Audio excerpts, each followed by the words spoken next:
Many changes to our building market in Lincoln. It's been a fun road. Bob Benish is the founder and president of Aspen Builders, online at aspenbuildersinc.com. We hear this a lot where I don't want to live in a cookie cutter home. Well, let's come up with some answers on what we're going to build, where we're going to build it, and what it's going to cost. One thing that we started doing early on was we started building neighborhoods. I'm a firm believer in character in your street and in your neighborhood. I like choice. I like variation. I like maybe something a little bit different in a neighborhood that you don't see in every neighborhood. I think it's great to have choices, its uniqueness, and I think that's what gives a neighborhood character. And I think that's what we've done over the years. Make your dream home a reality and call Aspen Builders at 423-6811, online at aspenbuildersinc.com. Your home is waiting at Aspen Builders.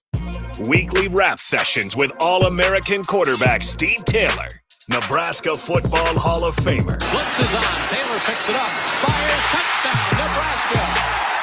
Canadian Football League Grey Cup champion. Taylor again, wide open. First team All-American quarterback Steve Taylor. 5 for Steve Taylor. That is a new Nebraska record.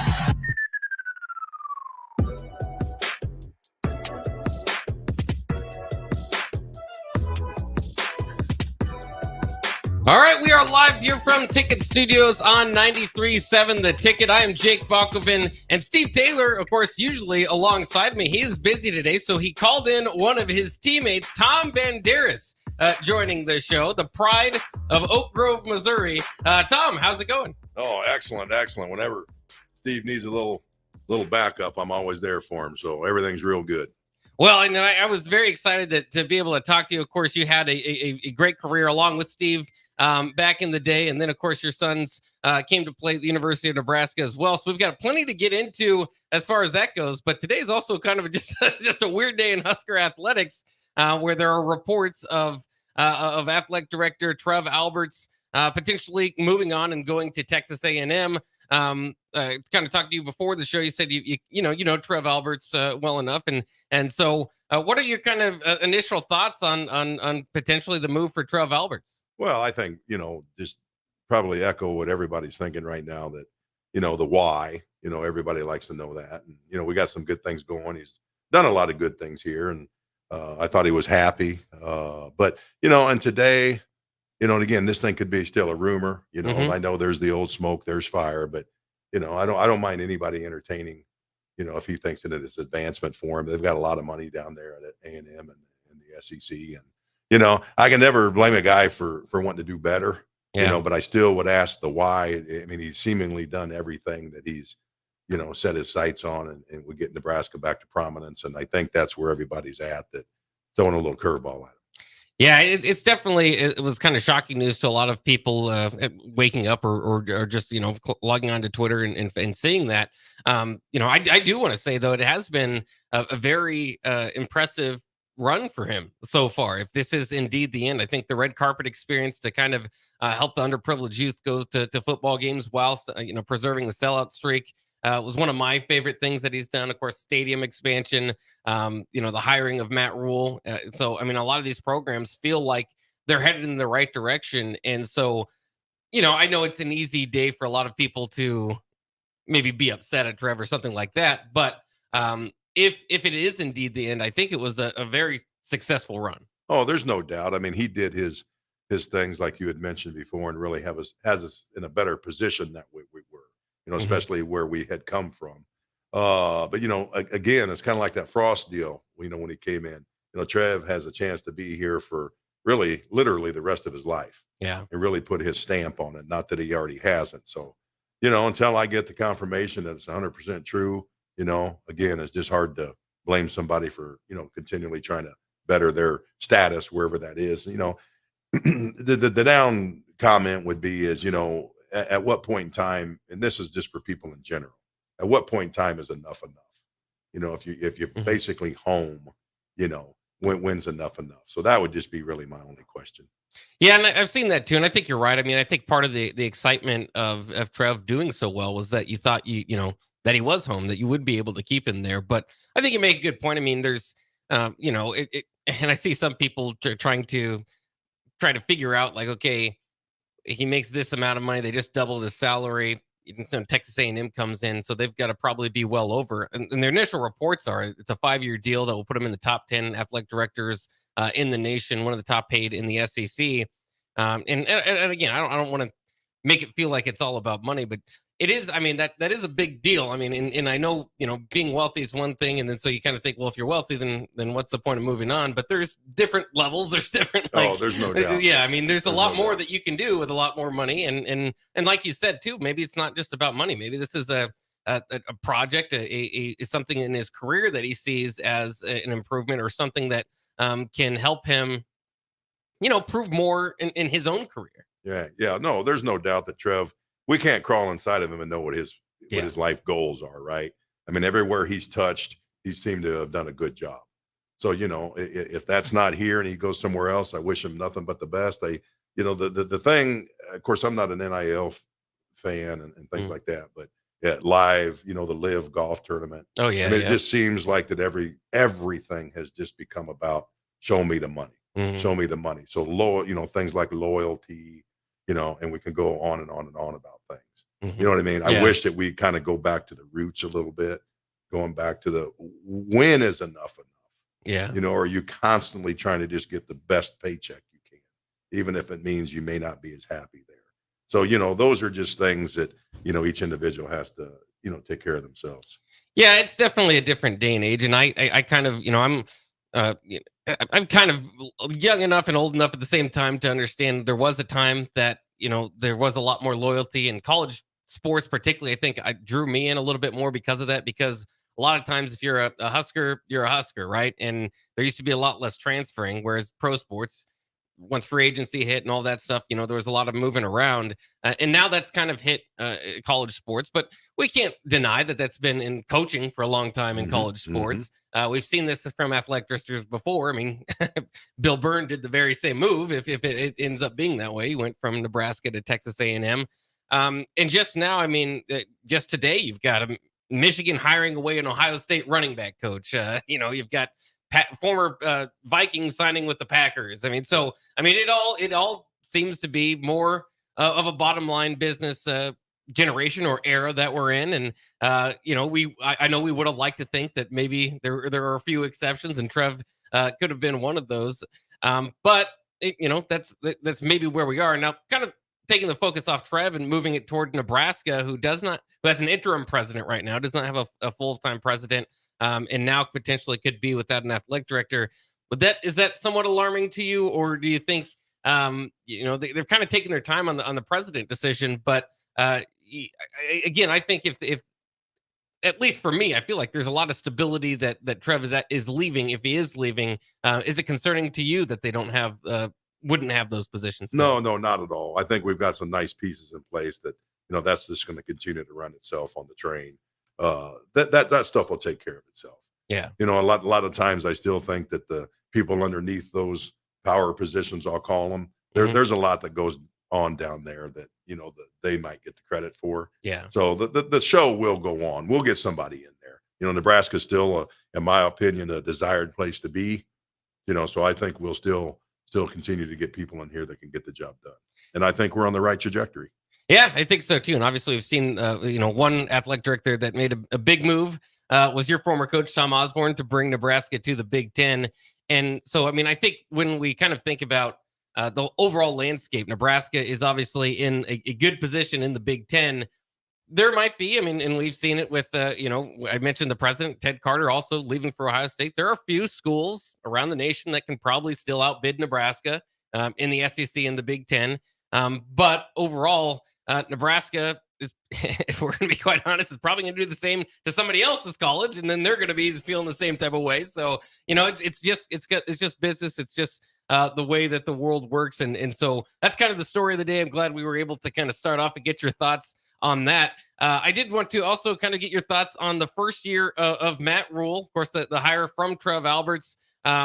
You've been around a lot of coaches. Again, I mentioned Tom Osborne.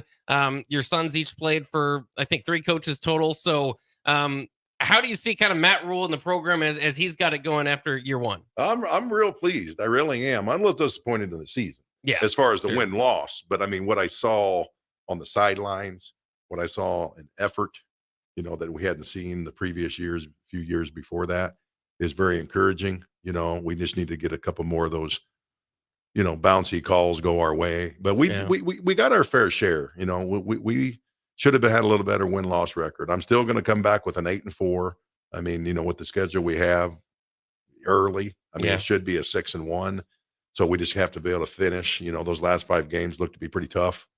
But we'll see how if the Raiola kid gets the start. Mhm. I'm assuming he will, but you got to. These Big Ten defensive coordinators are tough, so they're going to play with him for a little bit. But Yeah. we'll see how quickly he can adapt. So I'm going to put a little, asterisk on the season for this year. So I think the next season could still be better than this next one. Mhm. But I'm still going to think we can go 8-4. We just got to get back to a bowl game. That's not a minimum litmus test. I don't like when people say that. We just have to get back into at least bowl eligibility type stuff. Yeah. And if it's 6-6, then it's 6-6. But we still have a lot of work to do to be able to get to that Big Ten championship game. And you mentioned Raiola, and it's been kind of an interesting topic here on the ticket from several different hosts. Is as spring football approaches, how would you kind of handle it? There's the argument that Harburg has been a starter, won 5 games last year. Obviously by years in, maybe due to injury, maybe because of those Big Ten defensive coordinators that you're talking about, he's less effective. When you roll out on camp, do you think you start with Harburg there, or do you just kind of give everybody a chance with the number one offense, or is it? I mean, is it because like Terrell Farley doesn't like the idea that you just bring in a freshman and throw him into the ones right away, saying he's got to earn it. But I think do you have to do the dance when the writing's kind of on the wall? I guess is what I'm asking. Well, I believe with Terrell a little bit here, that we have to pick on current roster. We have to pick our number one guy. If that's Harburg, then we have to put him on the depth chart 1. Mhm. Then you put, the new kid is number 2. Then you're going to work a little bit. You're going to work him with the 1s, work him with the 2s. But no, I kind of agree with him on there. I don't want to just put him just number 1 and that's it. And Yeah. there's no competition because I just don't think that's good for the team. Yeah. He has to show that, he earned it. And, the players know more than what people think. So we know who the players are. You know what I mean? So the coaches may have their idea, but the team has a pretty good heartbeat on who really can play. And there's been a lot of guys on the bench that the team thinks they should be in the ball game. But unfortunately, we don't make those decisions. Only the staff does. Yeah, that's interesting, and I think either way, that it's fun to kind of debate that. But either way, if there is a big gap and it becomes clear after a day or two, then you'll see the movement. Yeah, I think so. I mean, it's just everything's still just always based on talent, right? Yeah. I mean, we have to take emotion out of it. I mean, we have to play the best players. Yeah. I did want to ask you too. I know you've said before that you were a glorified guard at Nebraska, but you were technically a tight end. What do you kind of see? I mean, the tight end position is an exciting one right now at Nebraska. Thomas Fidone, I think, had a pretty good year last year. Nate Borkachers certainly provided some really good depth. And then Carter Nelson coming in as a big-time recruit, 8-man football. What are your kind of thoughts about the tight end and the role that it might have in the offense moving forward? Well, I know Rule wants to try to still run the ball. I'd still like to see those guys block a little bit more. Fidone, he liked to be that, I call him a weak side tight end. He wanted to get out and catch passes. Mm-hmm. You got to earn it in the dirt. So I need those guys, those tight ends, to step up and start blocking a little bit better. Because we want to be able to control the line of scrimmage. I know Rule wants to do that. So the passes and catching passes, they're sexy, they're fun, they're nice.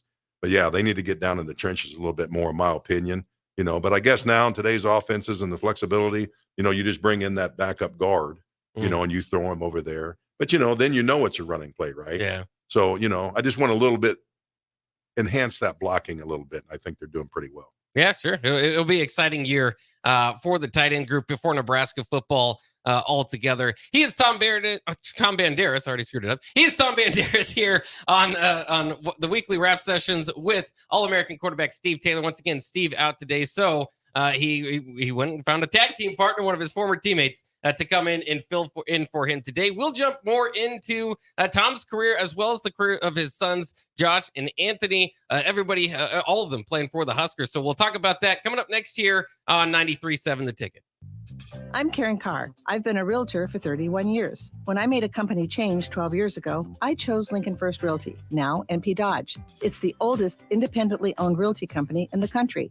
Since becoming NP Dodge, we've continued our tradition of community involvement. Our management and staff are always available to offer support in marketing, technology, social media, and educational opportunities. Expand your career with NP Dodge. Call Eric at 402-434-2222. Go Hog Wild Pet Barbecue. It's $5.99 barbecue time. Hurry to Hog Wild for a complete barbecue meal that's only $5.99. Get a one-meat sandwich loaded with our award-winning barbecue, plus your choice of a classic side and drink for just $5.99. Upgrade your sandwich to beef brisket for just $1 more. Join us for lunch or dinner in Lincoln at 3210 Cornhusker Highway. Order online at GoHogWild.com. But don't be late, we close at 8. Acres is bringing you the nation's largest indoor display of John Deere equipment and technology. Acres 2024 Ag and Turf Expo showcases everything from tillage and planting to application and harvest. We'll also offer the latest industry insights from ag professionals across the state. Join us in Grand Island at Fauner Park March 21st and 22nd. Go to acres.com/expo24 for a complete schedule of speakers and activities. At Parkview Animal Hospital in Lincoln, it's not just a professional care that sets them apart, but their warm staff and state-of-the-art facilities. Whether it's for a routine checkup or a comprehensive medical procedure, at Parkview, your pet isn't just another number, but a valued member of their caring family. Visit them at pahlincoln.com today and in person just south of 14th and Pine Lake Road. Parkview Animal Hospital, your pet, our passion. For happier, healthier furry friends. Whether you're just starting your journey together or celebrating years of cherished memories, there's no better way to mark your love story than with fine jewelry. Join us at the Wedding Band Expo this weekend at Sartor Heyman Jewelers at South Point Pavilions. Enjoy an incredible 20% off all wedding and anniversary bands. Don't miss out on this opportunity to find the ring of your dreams at a price you'll adore. Sartor Heyman Jewelers Wedding Band Expo this weekend at South Point Pavilions. Are you working in or looking to get into the electrical construction industry? The electrical workers of Local Union 265 are now hiring licensed journeymen and apprentices and are offering great pay and benefits. Call Mike at 402-875-1034 to apply. Start your electrical career today. Empower a child today with the Teammates Mentoring Program. Hope is only a conversation away when you choose to share your talent, time, and heart with a child. Together, you can build a relationship based on strengths and chart a brighter future, 1 week at a time. Find out how you can be a mentor by visiting LincolnTeammates.org. Become what you needed as a kid by joining the Teammates Mentoring Program today.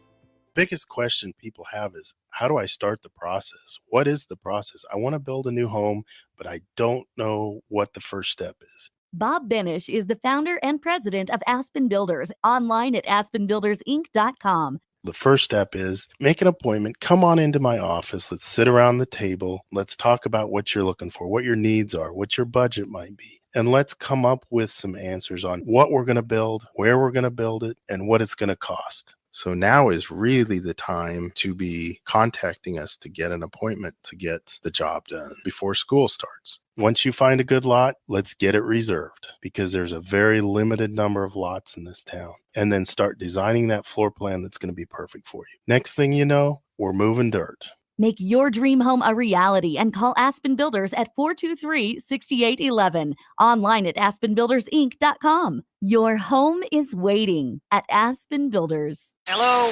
Hello? Believe it or not, old phones are one of the most common pain points in offices today. Many of these phones are beyond repair because parts aren't available to fix outdated devices. Whether it's a traditional phone system or cloud-based VoIP technology, Hamilton Business Phones can help upgrade your connection. We make it easy to sync your office phone with yourself for seamless call handling, no matter where you work. If your current office phone can't do this, you deserve better. Hire your local experts. Hire Hamilton at hamiltonisbusiness.com. If you want to make new floor shopping easier, come to Oak Street Carpet. Hi, I'm Steve Carper. Our flooring professionals can help you choose the best flooring for you, your family, and your budget. We eliminate the confusion. Even better, you'll be enjoying your new flooring much sooner. No 6 or 8 week waits. We'll install right away and save you money on installation. Floor shopping made easy every day at O Street Carpet. O Street Carpet. 1732 O Street. Family owned and operated. Always the best value. Finally, a good reason to have a smart house. Just say, Alexa, play 93.7 The Ticket, and we'll magically start playing. How's it work? Nobody knows. Don't ask questions. Now back to weekly rap sessions with All-American quarterback Steve Taylor on 93.7 The Ticket and theticketfm.com.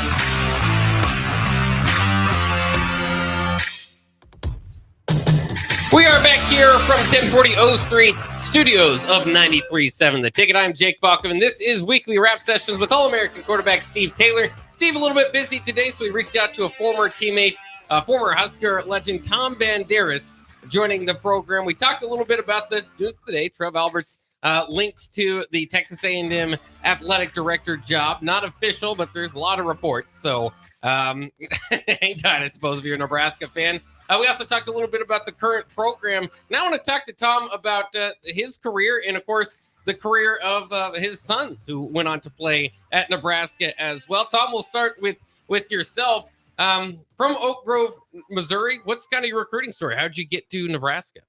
Well, I mean, just Coach Osborne, really. I mean, you know, we were getting letters. See, we didn't have computers and stuff back then, so you just get, you know, letter after letter in the mail, and you know, then they'd set a deal with your athletic director, and they'd come down and watch you play basketball.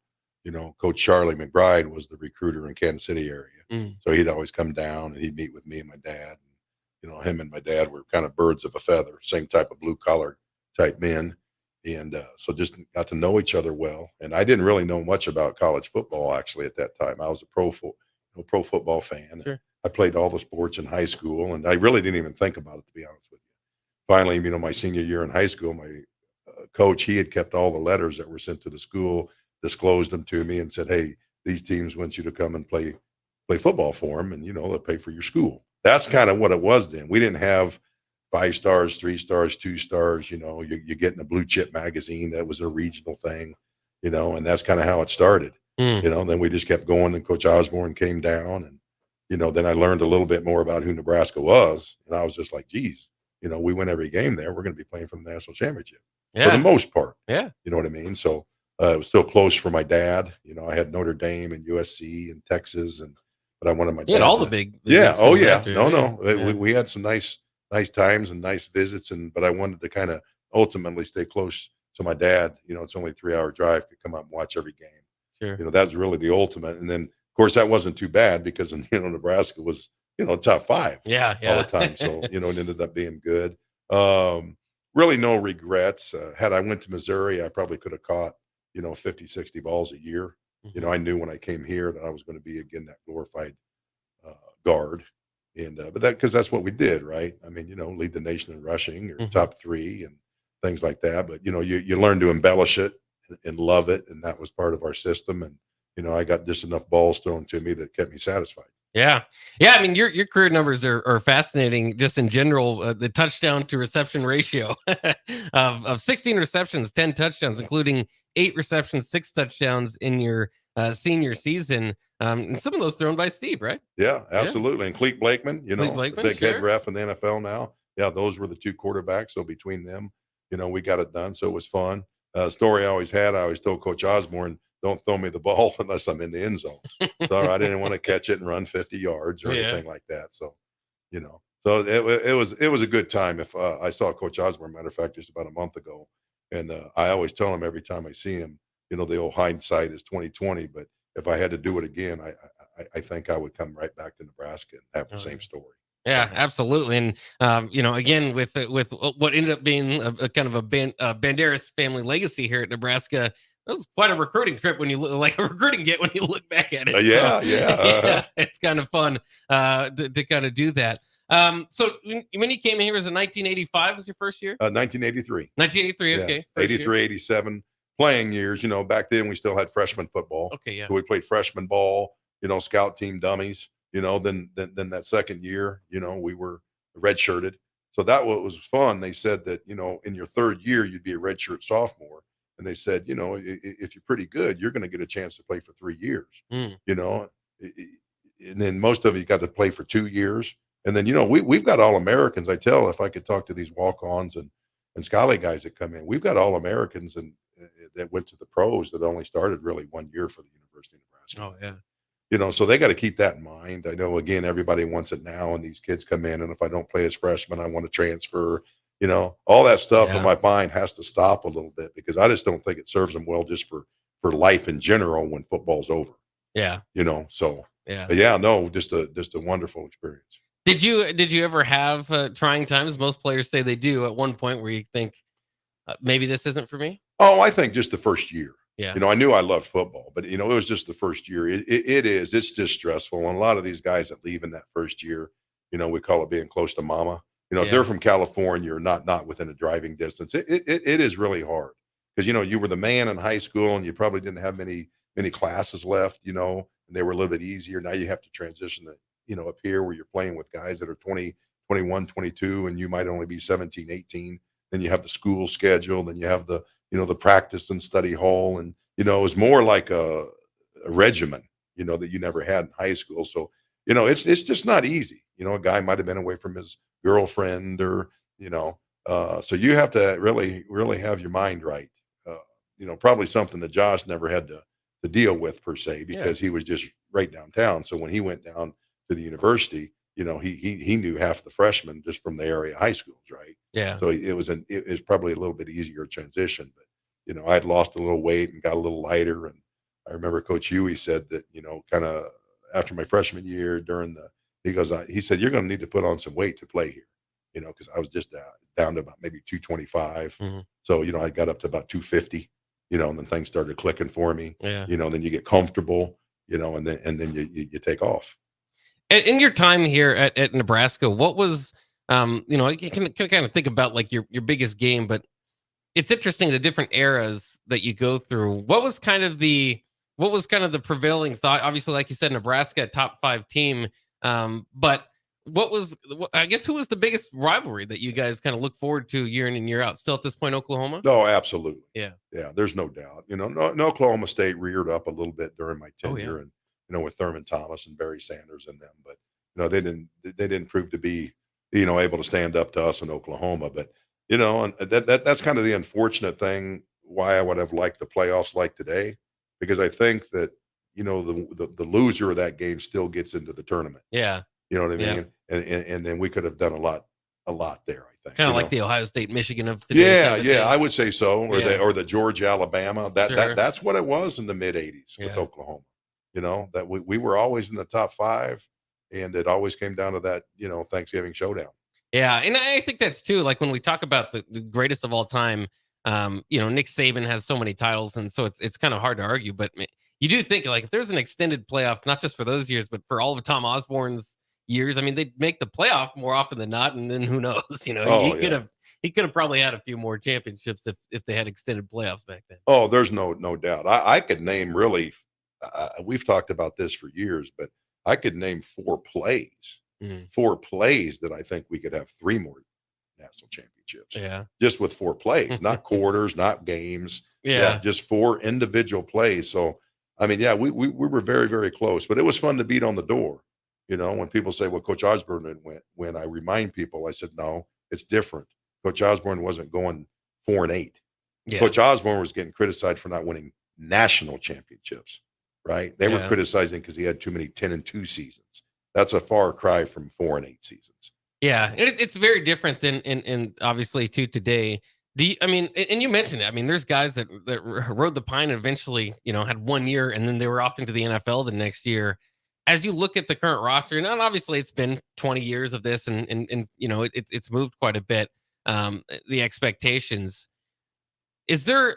I say this because I think in the Frank Solage era and then the beginning of the Bill Callahan era, there's this question of like, okay, we got to figure out what's different. There's something different about the program and obviously it was, Tom. I mean, there was things to point to, but now I think we've gotten so far off that it's like, well, what's what's similar, because I just think the rosters, and hopefully Nebraska is on the up and up on that, and is going to get better.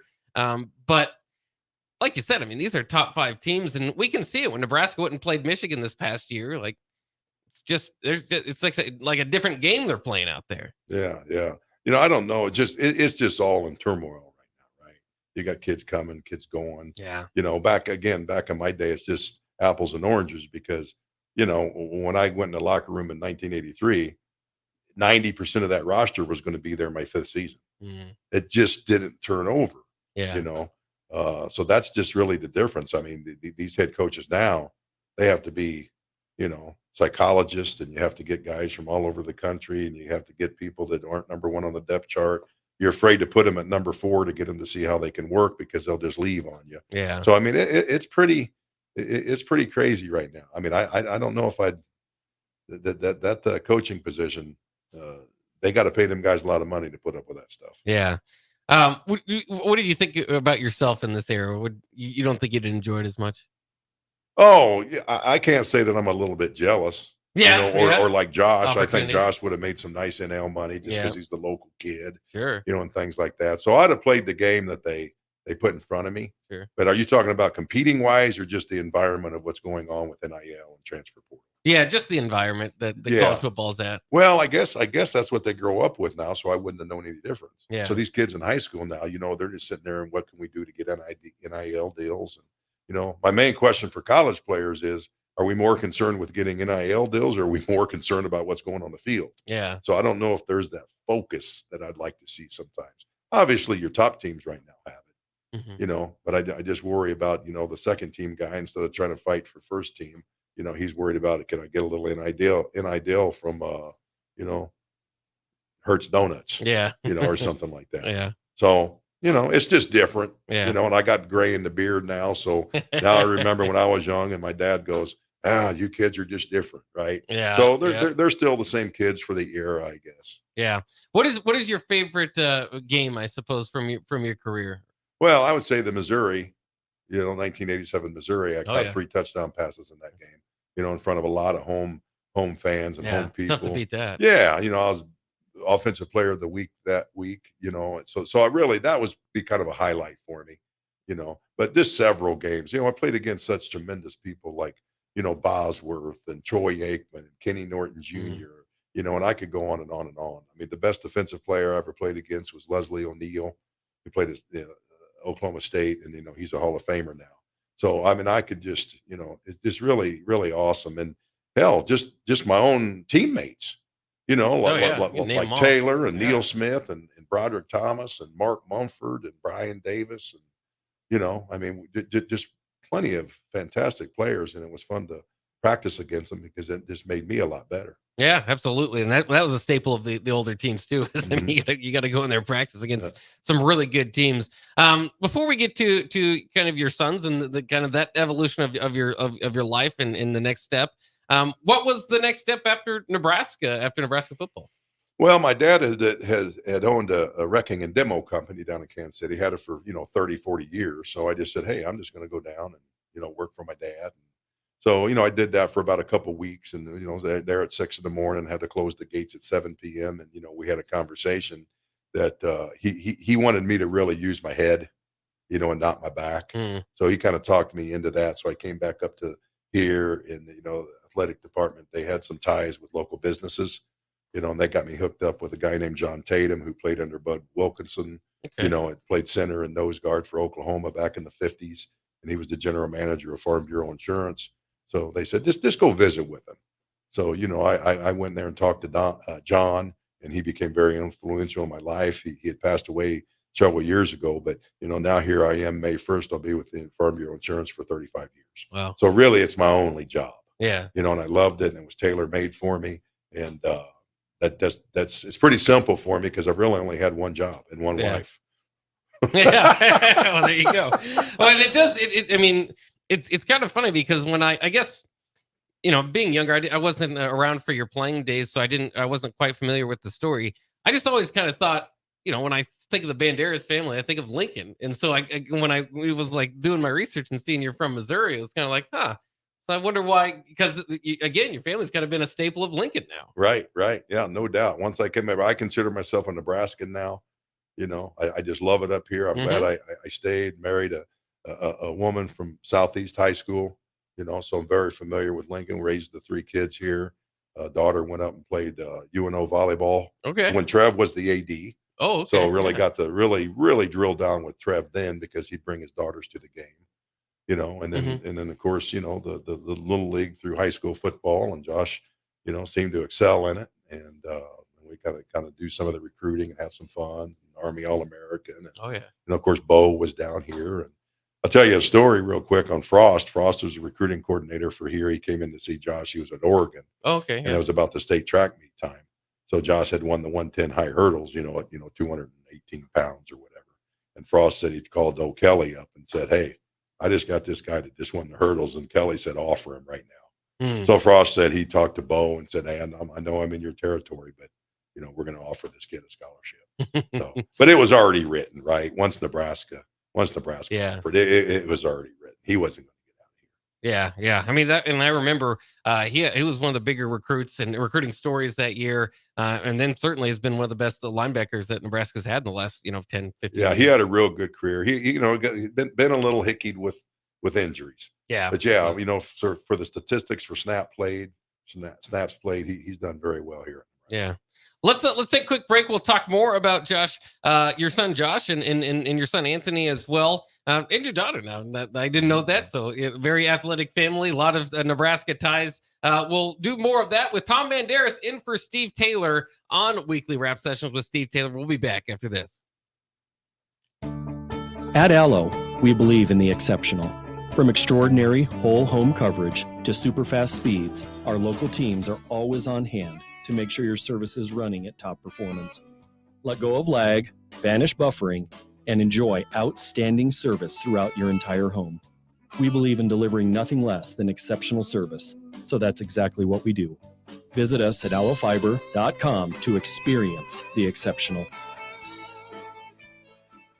The Omaha Supernovas are back in action this Thursday, March 14th versus the Atlanta Vibe at CHI Health Center in Omaha. The Mullen Motors pregame show with Derek Pearson and Renee Saunders starts at 6 p.m. with first serve at 7. Make sure to tune in to the next Ag Appraisal and Realty postgame show right after the match ends. Catch all the action on your flagship station, 93.7 The Ticket, and statewide on the Supernovas Radio Network.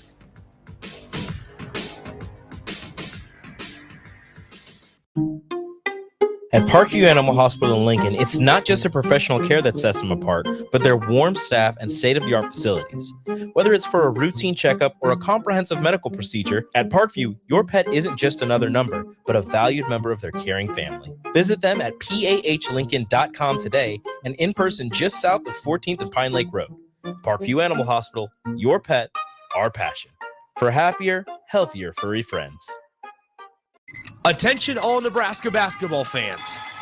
The NCAA tournament is coming soon, and Nebraska looks to be on its way to their first appearance in 10 years. Better Tree Removal wants to celebrate the occasion and any possible success in the tournament by offering a deal. If you're in need of tree removal on your property, call or text Todd by March 20th. If Nebraska wins the first round game, you'll get 25% off the bid. If they win 2, you'll get 50% off. You must contact Todd at 402-780-1377 before March 20th. Mosaic is a nonprofit, whole-person healthcare organization that embraces God's call and relentlessly pursues opportunities that empower people with diverse needs to live their best lives. Mosaic in Southeast Nebraska, serving Lincoln and Beatrice, would like to invite you to their monthly Discover the Possibilities tour events. Events are held on the third Wednesday of every month and are a great way to understand Mosaic's mission. To RSVP, please contact Melindy at 402-429-0088 or visit mosaicinfo.org/Southeast Nebraska. Start your Sundays off right with Jeff and Nicole Essink on Fitness Fanatics. Jeff and Nicole discuss health and wellness, how to achieve fitness goals, and more through the life of gym owners and gym goers. It's Fitness Fanatics from 9 to 11 a.m. on Sundays on 93.7 The Ticket and theticketfm.com. Hello, this is Mary Pat Waite. I've had the privilege of working with Lincoln families as their realtor for more than 31 years. and I'm so proud to be associated with MP Dodge Real Estate. For me, your transaction is unique in its own way. My experience allows me to bring you trusted care and a really great outcome. My NP Dodge family shares the same client focus. Expand your career with NP Dodge. Call Eric at 402-434-2222. Are you in the market for a new garage door or need to repair your old one? It's wintertime, and that means snow, wind, and freezing temperatures, all things that can cause sticky locks and damage to your garage door. If you're experiencing any issues with your commercial or residential garage door during the winter months, call Cameron Hall and his team at Doors Plus. Don't be trapped outside in the cold because of a poorly maintained garage door. Call Doors Plus today at 402-590-5800 or visit them online at doorsplusllc.com. Doors Plus, garage doors and more. Perch Merch is your one-stop shop for all your printing and promotional needs in Lincoln, Nebraska. They specialize in screen printing, embroidery, vehicle wraps, window wraps, print collateral, promotional products, and signage. At Perch Merch, they are committed to delivering high-quality products and exceptional customer service. Their experienced team of designers and printing professionals will work with you every step of the way to ensure that your vision is realized. Call for a quote today at 402-217-5212 or go to perch-merch.com. Old School with DP and J. Do you think it's too early to talk about Patrick Mahomes as the greatest of all time? You know, to be honest with you, I think he might be ahead of the pace. It was definitely on pace, maybe ahead of the pace. I think right now everything that he does is going to get overblown, and I think people so quickly forgot the 20-year run of the Patriots. Not 5-6 years, 20-year run of Tom Brady and the Patriots. On 93.7 The Ticket and theticketfm.com. Now back to weekly rap sessions with All-American quarterback Steve Taylor on 93.7 The Ticket and theticketfm.com. We are back here from the Ticket Studios at 1040 O Street. I'm Jake Bakoven, and he is Tom Banderas in today for Steve Taylor. This is Weekly Rap Sessions with Steve. He should be back next week. But until then, we're glad to have Tom in. We've been going through kind of the news of the day with Trev Alberts now being linked to the athletic director job at Texas A&M. We talked a little bit about Tom's career as well. Now I want to kind of talk about it, and we started to a little bit about your experience as a dad, watching your sons go and play. Of course, Josh, a very big-time recruit, ended up getting recruited by Pelini, finishing his career with Coach Riley. What was it like to go through that? I mean, you talked a little bit about the recruiting, but actually having Josh suit up, put the in on the helmet, and go out there and play. I got to imagine that's a very prideful moment for you. Oh, no, yeah, it was better. I'd have cashed my whole career into, see him out on the field. Yeah, that's really what it's all about. When I'm young, you do your thing. I don't think about it. I think about, playing down there, but I'm just the old heavy, fat insurance agent now, right? I don't live back in there, and I did my thing. And then this young man's game, these young boys out here now putting it on the line. But, oh no, to see him come out of there was just, fantastic. I mean, I like I said, I'd trade my whole career just for that. Yeah. And we mentioned too, your other son, Anthony Banderas, walked on at Nebraska in 2018. That's Frost's first recruiting class. So it's kind of interesting. You've had dealings or have been close to the program with Pelini, Riley, and Frost. Did you have some I guess favoritism between any of them, or did you kind of enjoy working with all of them? Oh, I think all of them. They're all good dudes. Just trying to make. They're trying to win. Oh yeah. Nobody doesn't try to win. It's too bad on Josh's early years with Bo. Of course we like Bo for sure, but it was kind of the last 2 years were kind of antagonistic for him. You know what I mean? So I don't know if you got the same Bo that you had in the first 2 years. Yeah. And then Coach Riley, I mean, he was a fresh of breath air for us. It got Josh back in action because he'd kind of gotten, pulled a couple games back there. So I think it was a breath of fresh air for Josh to move on to Coach Riley for a couple years, Yeah. And then with Anthony, he was the inaugural class of Frost. He walked on down there. Should have probably went to, South Dakota to offer him the scholarship. That was probably the right level for him. So there's some respects I wish Coach Riley might have stayed, because if Coach Riley would have stayed, I think he would have went up to South Dakota, but he kind of got caught up in the quagmire down here in 2018. we had a conversation. He just wanted to hang the helmet up. But, Sure. And I had no problem with it. He actually works for me now. So, okay. I get to see him every day, and, he'll have a good career. Yeah, that's absolutely. I mean, that's great for a father. As far as Josh goes, his post career here at Nebraska, it's been pretty interesting. As recently as playing for the USFL, has he hung it up? Is he going for the UFL? Is that kind of his next idea? No, he was in the inaugural USFL. Okay, and he blew his ankle out at the end of the season. Oh man! So we made it to the championship. It was exciting, very exciting, because we went up there in the 14 playoff, but we got to play Coach Riley, who was coaching the Generals. Okay. So it was kind of a real fun weekend up there. Yeah. And Bobby Devaney was their general manager of that team.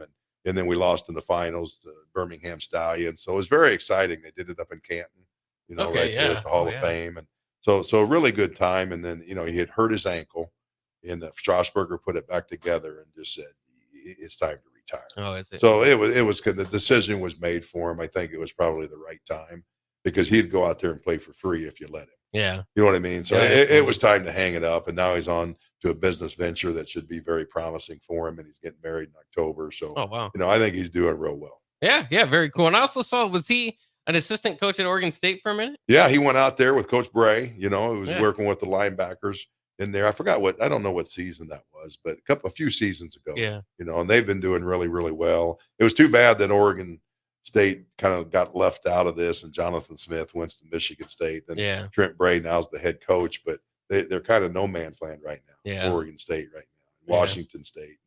So that's too bad, because they had a mass exodus, with NIL and things like that. So hopefully Bray can put it out together. But they had some fantastic seasons here in the last 4 seasons. Yeah, that is really too bad, and it's weird. I mean, the Pac-12 pretty much dissolving as we know it this past year. I don't know, obviously it's better to be in a power conference. So Stanford and Cal playing in the ACC is better than Oregon State and Washington not having a home. But I mean, I try to, change is going to happen regardless. So you got to be ready for it. I try to be ready for this stuff, but Stanford and Cal playing in the Atlantic Coast Conference is going to be an adjustment. Oh, absolutely. But I guess again, this is all coming back down to money again. Yeah. And we need the revenue from each coast. Think about that. Now we're the span, right? Yeah. Eastern time to Pacific time, and think about how many more eyes are on that TV watching the Big Ten or ACC or whatever. Yeah. It's going to be an adjustment, and then it feels like it's going to continue to be adjustment, right? Like whatever we have next year probably won't be what it is in 5 years. So it's just it's continual adjusting. In fact, the 12-team playoff that they have set up for next year, they already want to expand it to 14. Oh, so I know. It's going to be constant change. Do you still find yourself? Has it pulled you away from being a college football fan at all, or are you just as invested, you think? Oh, I think the tournament play I like to watch, but it's taken me away a little bit. Of course, I'll always cheer for my Huskers, and I'll still watch a little college football if it's a top 5 game. But it has a little bit, and I'm not mad at the kids. Yeah, I'm not mad at the kids. The thing I don't know, and I need to do a little bit of research on, you might know, I think all this started, to try to say the NCAA makes billions and the kids don't. So I'm sitting there thinking, okay, so when this came around, I thought that that why are we raising all this NIL money from private donors for the kids? Why didn't we actually take it from the NCAA pot? Yeah. Which could heal everybody. Yeah. And I was probably a proponent for spreading it amongst your team. I just didn't want one guy making $1 million a year. And like I said, the third team guard getting free haircuts. Yeah. It just didn't seem, then your quarterback plays, not playing well, and your right guard's getting beat up. And, I just thought it would create a little bit of animosity when a guy drives in a Mercedes Benz and the other guy, grandpa's, 2000 Ford pickup truck. Yeah. So I don't know how all that's going to shake down, but, it is what it is. Yeah. I think you're right. I mean, I think ideally we could set it up in a better, but like the NCAA fought any sort of NIL for the longest time, that it just seems like once it was passed, there's no guardrails on it. I mean, there's coaches, now, I mean, Nick Saban even here, part of the reason probably he retired is kind of what's going on. his after season meetings with his players is more about what can they do in NIL than what can they do to get better on the team. That's it. That's been my biggest, my biggest issue with it. They're more worried about getting an NIL deal than they are playing. Because a lot of times now, used to be the only time you could make money was making it to the NFL. Yeah. But now you could have a guy with $4 million in the bank that doesn't play one down in the NFL. That's right. And it's just crazy. And they're young kids. Are they taking taxes out? There's a lot of dynamics going on with that. Are you putting them in a worse shape? Are they going to have any money in 10 years? Are they just going to be broke?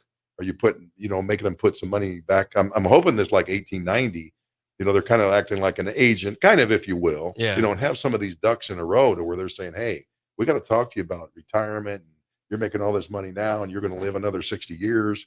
Hopefully they're educating them a little bit. They all don't just think that they're going to make this for the rest of their life, because they're not. Yeah. And I know professional athletes even have that problem where they set up their budget as if they're going to make the same money that they're making currently, and then they're broken in a few years after their playing career. So it's, I agree with you. I hope there's a lot of, the kind of a class structure or something to kind of teach them. I've seen ideas of, maybe whatever percentage of your NIL could go to an IRA or something like that, and really kind of at least stabilize your future. But I get, it's hard to tell somebody what to do with their money, no matter what age they are. So without a structure, who knows what it's going to be like, but it's interesting. We'll see the ramifications of this in a few years. And certainly I feel like college football needs a commissioner more than it ever has. And it's hard to see that even coming about, because now you have, conferences kind of flexing their muscle, trying to power each other to be, who's the biggest and baddest. And of course the SEC and the Big Ten are those teams, are the two conferences that are kind of most in play. But do you ever see the Big Ten bowing down to the SEC and making them, making that commissioner the commissioner of college football? It's hard to see. Right. One quick note I still want to make on the NIL was I think the average fan, or just the average population or people, they think that all these kids are getting money. You know as well as I do, there's 10% of them getting it. Yep. The rest are just getting nickels and dimes, right? Just like even in the pros, I think, you talk to people, and if you have a guy that's a professional, they think that he's getting $500 million like Patrick Mahomes. They're not. There's many of those players that are playing for minimum salary. Yeah. Now, we don't feel sorry for them, right? Maybe that minimum wage is $550,000, but they think that everybody's making, $14 billion a year, and that's just not true. Yeah. That's what I don't like about the NIL is you got 150 guys on the roster, and 120 of them aren't making anything. Yeah. I think that is a very important distinction, because that is a common misconception I think that I see. And that's immediately kind of what you think of whenever a guy wants to transfer too. Is like, well, maybe we got to get him some more NIL. And so it's just it's very weird. And the long-term stability of that is also in question. As you can get kind of the fans and the alumni support through NIL, but is that happening at such a high rate because it's new? In 10 years, is everybody going to want to throw money at the same quarterback when they've had, quarterbacks that they've thrown money at before that didn't work out? I don't know. Interesting times moving forward. We'd like to thank the great Tom Banderas. I can't say your name. No, that's I'll work all right. on that That's next all time. right. Tom Banderas, next time, or this time, for filling in for Steve, and we'd welcome you back anytime. All right. I appreciate it. Thank you. All right. That'll wrap it up for weekly rap sessions with Steve Taylor. Happy hour coming up next. Hello, this is Mary Pat Waite. I've had the privilege of working with Lincoln